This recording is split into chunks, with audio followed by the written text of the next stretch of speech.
नमस्कार, मैं आश्रुति वोरा, आप देख रहे हैं वीके न्यूज।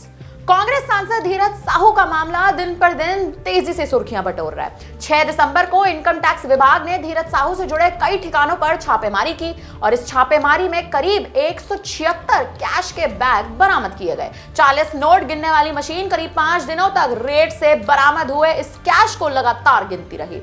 नोटों की गिनती के बाद यह खुलासा हुआ कि कांग्रेस सांसद के घर से करीब 353 करोड़ रुपए बरामद किए गए हैं। इस छापेमारी के बाद धीरज साहू कैमरा से दूरी बना के चल रहे थे, लेकिन अब इस मामले की तहकीकात के बीच ही धीरज साहू का अब इस पूरे मामले पर बयान सामने आया है।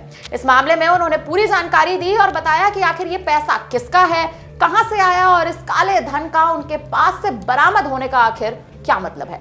धीरज साहू से कई सवाल जवाब किए गए। उनसे पूछा गया कि भाजपा ने बरामद किए गए पैसों को काला धन बताया है, इस पर आप क्या कहना चाहेंगे। साहू ने कहा, हम लोगों के जितने भी बिजनेस हैं वो सारे फर्म मेरे परिवार के लोगों के नाम पे हैं। वो लोग इसे कैसे काला धन कह रहे हैं ये तो इनकम टैक्स विभाग ही बता सकता है। इनकम टैक्स का जवाब आने दीजिए, काला धन है या सफेद धन ये पता लग जाएगा। कांग्रेस सांसद धीरज साहू ने आगे कहा, मैं बिजनेस में नहीं हूं, मेरे परिवार वाले इसका जवाब देंगे। मैं इस मामले से बिल्कुल दूर हूं। मेरा परिचय बहुत बड़ा है। मैं राजनीति में 30 से 35 साल से हूं। इसके अलावा मैं कुछ भी और जानकारी नहीं देना चाहता।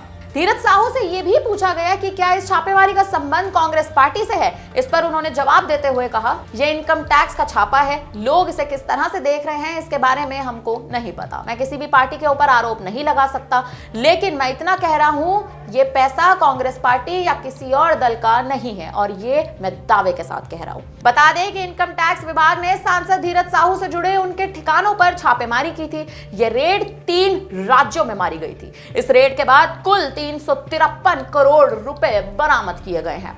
भारत के इतिहास में पहली बार एक ऐसा ऑपरेशन है जिसमें इतना ज्यादा पैसा किसी के घर से और किसी सांसद के घर से बरामद किया गया है। अब इस छापेमारी के बाद धीरज साहू से जुड़े कई मायने भी निकाले जा रहे हैं। फिलहाल अब इस खबर पर आपकी क्या राय है, हमें कमेंट बॉक्स में अपनी राय जरूर दें। धन्यवाद। वीके न्यूज, राष्ट्र के नाम।